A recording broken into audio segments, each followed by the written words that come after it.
Huge contracts in Major League Baseball. We hear a lot of talk about the varying quality of the players receiving the biggest deals in the sport, but where exactly does each of the guys making the premium price of over $30 million a year rank in a tier list format? That's the question we're going to be attempting to answer today. Now, first, let me break down my tier list. F, of course, is for the all-out failures that honestly might not even deserve to be in the major leagues at this point, let alone making lofty salaries like this. D would be just above that, maybe a slightly below average player that's still getting paid too much, or somebody who gets injured so often they're barely on the field. C would be a guy that's performing decently, maybe not up to their exact paycheck, but enough for the deal to seem possible. Or for guys that are amazing when they're on the field, but are rarely on the field. B would be for a guy who's performing solidly, probably around what was expected of them prior to their signing. A tier is for those guys that have not only met expectations their respective franchise had for them, but have even in some cases managed to surpass them. And finally, S tier is reserved for those guys that almost certainly are on a Hall of Fame trajectory, even to this day, and are expected to remain at this level for at least the next few seasons. My numbers will be coming from Spotrac and will include deferrals, i.e. Shohei's $70 million per year will be considered as such, instead of his cap salary of $2 million. I also do want to acknowledge that there's a particularly large free agent on the market right now that will certainly make over $30 million a year once he signs, being Juan Soto, who is also more than likely the only MLB free agent to exceed this mark going forward in this offseason, unless somebody overpays by a few million per year on somebody like Max Fried, Corbin Burns, or Willy Adames. Since Soto is estimated to make $46.2 million per year per MLBTradeRumors.com, which I have found to be pretty accurate in the past, that's where I'll put his contract value at as of now. He could easily make more than this, but since I don't know how long the Soto sweepstakes will last, I think this serves as a reasonable placeholder.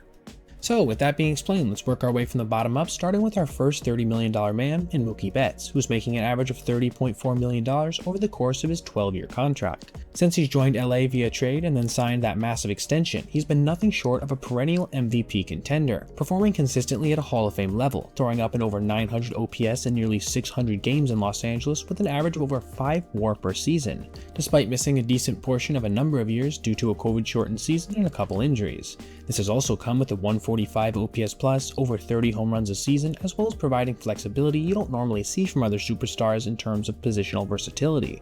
And yeah, while he is approaching his mid-30s, he's still managing to stand out on a team with perhaps more future Hall of Famers than any other, only really ranking behind Shohei in terms of value and overall importance to the team. As you can probably guess, this is an S tier, and a very clear selection as well considering the value he provides for the cheapest $30 million plus contract on this entire list.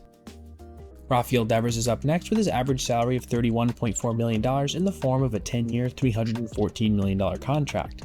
Now, this one to me is a bit tough, as we have to evaluate both what he's managed to do for the Red Sox since signing the deal in 2023 from an offensive standpoint and from an overall value standpoint. Offensively, he's performed every bit up to the standard that he had set prior to the extension, with an over 130 OPS plus, an OPS in the mid to upper 800s, and an average of over 30 home runs a year, as well as 2 top 10 MVP finishes. And yeah, he just turned 28, so he should firmly be in his prime, and will continue to be for multiple seasons after this. Those are the major positives. The negative aspect of his game is pretty obvious when you examine any kind of metric. His defense is, quite simply, terrible at third base. Over the same last 2 seasons that he racked up all that value at the plate, he's also managed to post negative 18 DRS and negative 11 fielding run value. The truth is, he probably shouldn't be a third baseman long term, as his defense has actually regressed overall since 2022, and is showing no real signs of improvement at this point. But, being as how his camp apparently told the Red Sox this offseason he doesn't want to move off the position, it seems to be an open question whether or not the Red Sox will explore other avenues for the young slugger. This, to me, knocks him down to the B tier, as while he is a true superstar, his overall value over the last 2 seasons is actually less than what Mookie put up in 2023 alone. We now have our second, more than likely future Hall of Famer up next in Manny Machado at his $31.8 million a year contract, on an 11-year deal running all the way to 2033. This one again is a bit complicated, as like I just said, Machado is more than likely a future Hall of Famer, as his current career totals of 342 home runs, near 58 WAR, and over 800 OPS, 2 Gold Gloves, a Platinum Glove, 6 All-Star appearances, 2 Silver Slugger awards, and 9 separate seasons with over 28 home runs, all have basically designated him as a guy who just needs to show up for the next few seasons to punch his ticket to Cooperstown. But since he signed this extension last season, the cracks have started to show a little bit in his game overall, as his OPS plus marks, which hadn't fallen beneath 131 since 2019, haven't managed to exceed 120 since. and his overall WAR in that time period has actually been less than his total in 2022 alone. His fielding is degrading over time to a level now where he's about average, and his hitting just isn't reaching the highs that it used to. With all this being considered, $31.8 million a season for a future Hall of Famer with the resume he has isn't in any world an overpay. This one is really close to me between A tier and B. But since I ended up putting Devers in B, who definitely has more upside at this point in his career, that's where I'm going to end up putting Machado as well. The next two guys are tied in their yearly salary of $32.5 million in Nolan Arenado and Corey Seager. But being as how we just talked about two third basemen before this, why not make it 3 in a row, and discuss another probable Hall of Famer in Arenado. Now, Nolan's fall from grace over the last 2 years has been a bit steeper than Manny's, leaking about a single WAR's worth of value more than the San Diego Star. But that isn't to say he's been horrible at the plate, as he's been about league average, with a combined OPS around 750 and about 20 homers a season. But he still has managed to excel defensively to make up for this lack of superstar production at the plate, as his fielding run value of 11 over the last 2 seasons has still managed to rank in the upper tier of fielding performance. It's also worth noting here that his 8-year, $260 million contract was signed way back in 2019, so all of the value we put up from that year through 2022 has to be considered here as well. And that's no small additional total, as 2 of these years saw him place top 6 in MVP voting, win 4 Gold Gloves, and make the All-Star team 3 separate times. Yeah, his trajectory isn't great at this point, probably being the worst we've discussed so far, but still, he's an almost certain Hall of Famer with career totals that are likely to exceed 400 homers, 65 WAR, and 2,000 hits. So, as such, I'm going to consider him in the same category as Devers and Machado, in B tier. The aforementioned Seager, whose contract runs from when it was signed in 2022 all the way to 2031, totaling $325 million, is up next. Corey's case is actually an interesting example of how elite performance, even in the face of some fairly significant injury time, can still end up resulting in decent value for a contract, as even though since signing 3 years ago, Corey's missed around 60 total games, he still managed to post 15.7 WAR, an average of over 5 a season, to go along with the second place MVP finish in 2023 and 3 straight All-Star appearances. Besides the injury issues, there actually isn't a real flaw in his game, I guess besides his base running, which certainly isn't good. But hey, you didn't sign him for his value there anyway. A shortstop that's capable of hitting 30 home runs a season, as he's done every single year since he arrived in Arlington, along with a near 900 OPS and 143 OPS plus. This isn't just elite production, this is Hall of Fame level production. Though, since he didn't manage to play significant consistent stretches of games from his age 24 through 27 season, he almost certainly won't make the Hall. But this doesn't take away from what he's doing every single year for the Rangers as of now. Yeah, he just turned 30, and he isn't the most athletically gifted shortstop, but even if this guy ends up moving to second or third, his level of offense will play, and yeah, you may only end up getting 120 games of it, but even with that being considered, it's still arguably more valuable than what Machado, Devers, or Arenado are going to give you in their 150 plus. This means, to me, he's going to be our first member of A tier.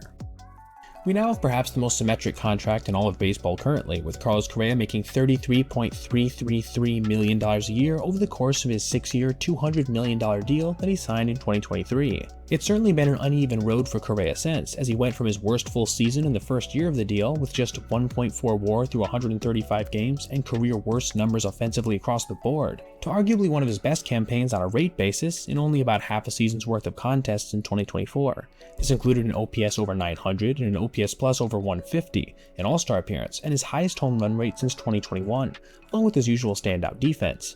The problem is, 86 games is just not enough when you're paying the guy the equivalent combined salaries of Marcell Ozuna and Ketel Marte. He had managed to stay relatively healthy for a few years before this, but even still, at this point it seems to be anyone's guess what kind of Carlos Correa you're going to get year to year. Will it be the superstar from 2021 that led the AL in position player WAR, the really good player in 2022 that was only a step below this, the underperformer of 2023 that was nothing short of a disappointment, or the insane level of production put up over an abbreviated campaign in 2024? This kind of uncertainty, to me, makes him our fourth member of the B tier, as while he might have more upside than any of the rest of the guys in there right now, he also might play half the games they do. And the fact that he just turned 30 as a tall shortstop probably isn't going to help with his aging curve, and he certainly doesn't have the offensive profile on a year-to-year basis that somebody like Seager has. Francisco Lindor takes us beyond the $34 million a year mark, with his 10-year deal being signed back in 2022 and running through 2031. At this point, it seems hilarious that there were fans back when he signed his contract who viewed it as a massive overpay. But you have to remember that his 2021 certainly wasn't anything to write home about, as it actually ended up being his worst full season campaign of his career up to that point. But the Hall of Fame level player that Mets management believed was in there has certainly shown up since he put his name on the dotted line, as he's basically gotten better every single season since 22. With his WAR climbing from 5.6 to 6 to 7, his OPS going from 788 to 806 to 844, his slugging percentage climbing over 50 points in that period, his on-base percentage steadily rising, his stolen base numbers rising to levels that they had never been in the past, all while throwing an S-tier defense that ranks among the best in the sport regardless of position. Frankie certainly has become one of the best overall players in Major League Baseball, as evidenced by the fact he's finished top 10 in MVP voting over the last 3 years as well, culminating with a second place finish in 2024 while also carrying the Mets in some of the biggest moments of their season. This is a slam dunk S tier for me, as I firmly believe he will someday be a Hall of Famer barring any major injuries. And where things stand now, because of his contract, he'll go in as a Met. We now come to the first real stinker of the video, an abhorrent stain on Major League Baseball as a whole, the 7-year, $245 million contract handed out to Anthony Rendon by who else but the Angels, coming in at an absurd $35 million a year. Pretty much everyone in the baseball space has made some video on Rendon over the last few seasons, so I'm not going to get too much into the weeds here on his underperformance, but perhaps the most succinct way I could put it is that his highest totals since he landed in Anaheim in home runs, WAR, walks, and total extra base hits all came in the COVID-shortened season of 2020. Yeah, let that sink in for a second. The guy who had posted a 126 OPS plus with the Nationals for 7 seasons has managed to just under 100 marks since that year, and has only managed to knock 2 home runs in the last 2 seasons combined, all while playing exactly 100 games in that time span. If you want to make matters worse, you can also throw in some of the unsavory things he said along the way as well, but I'm just going to end our misery here with the obvious statement that this is an F-tier contract, and one of the most disappointing contracts in the history of sports, let alone baseball. I guess it's only fitting that the next guy up would be another Angel, but with this one being a much sadder case in Mike Trout, who was once thought to be on track for one of the greatest careers in the history of Major League Baseball. The guy making $35.5 million a year from 2019 to 2030 had managed to post league-leading totals in value every single year from 2012 through 2016, and be among the league leaders the next 2 seasons as well, despite missing a handful of games. But since a really good first year of the deal when he led Major League Baseball in a number of rate stats while also blasting 45 home runs and winning his 3rd career MVP, he hasn't managed to stay remotely healthy, playing in more than 82 games in a season only once while tallying less WAR since 2020 than he put up in 2017 and 2018 combined. It's not like his performance is falling off a cliff either. He's still an elite player when he manages to be on the field, as evidenced by his 140 OPS plus in just 29 games last year. But I simply can't designate this as a good contract, considering the fact that he's making more than Lindor while routinely playing in a third of the games that he does, and the fact that he's only had one elite nearly full season since he signed the deal. This means I'm going to have to take his A to at times S tier level production that he's managed to post on a rate basis and combine it with his F level ability to stay on the field, splitting the difference at an extremely painful C tier ranking.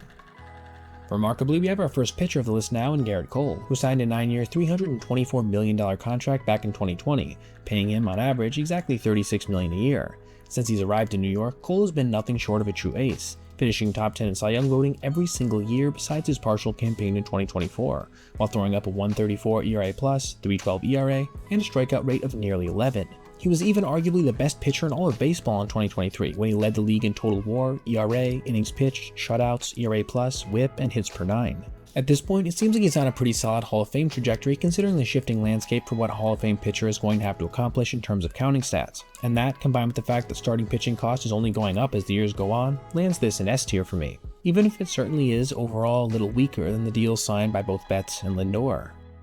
Fresh off our first pitcher, we have our second, and our most recent free agent contract as well, being Blake Snell's 5-year, $182 million contract signed with the Dodgers this offseason, giving him an average salary of $36.4 million. Now, as with any contract that's signed this recently, it's hard to grade, as he actually doesn't even have a single start in LA as of now, but I do think it's possible to examine the hypothetical value of this deal based on what he's accomplished in the past, with the negative and positive aspect of his games overall being considered. Starting first with the positives, there are quite a few, as we have the fact that he's posted 2 of the most dominant 180-inning seasons in recent baseball history, with his ERA plus marks of 217 and 187 in 2018 and 2023 representing obviously league-leading totals, along with a combined ERA around 2 and over 450 strikeouts. This proves, at his best, Snell is probably a top 3 pitcher in baseball, and on any given night could even be its most dominant. However, it's all the in-between those years, as well as last season, that gives me a little bit of pause when examining a deal that is over double the annual salary of a guy like Logan Webb. In those seasons between 2018 and 2023, Snell never managed to post an ERA below 3.20, and he only managed to make more than 24 starts in a season once, in what was arguably his worst career season ever in 2021. Yeah, 2024 was good when we examined rate stats like a career-high 12.5 Ks per 9 and a relatively low walk rate of under 4 for him, but the truth is, some of his other numbers weren't fantastic, as his ERA climbed over 3 and his ERA plus sagged below 130. Now, I'm not trying to say that Blake Snell isn't a really good pitcher. He certainly is, but when we compare this to the contracts of other guys that have similar career numbers to him, it certainly seems like LA could be in for a bit of an overpay. With that being said, I do understand there's also a lot of upside here, being what we know he's capable of at his best, so I'm going to place this in B tier, with the potential for a swing wildly between tiers in the coming seasons. We now come to who I'd like to refer to as the Mike Trout of pitching, Jacob deGrom, and his $37 million a year contract that spans 5 seasons from 2023 to 2027. Just as with Trout, the issue with deGrom has never been performance, as since he arrived in Arlington in 2023, he's managed to post an around 2 ERA and a 177 ERA+.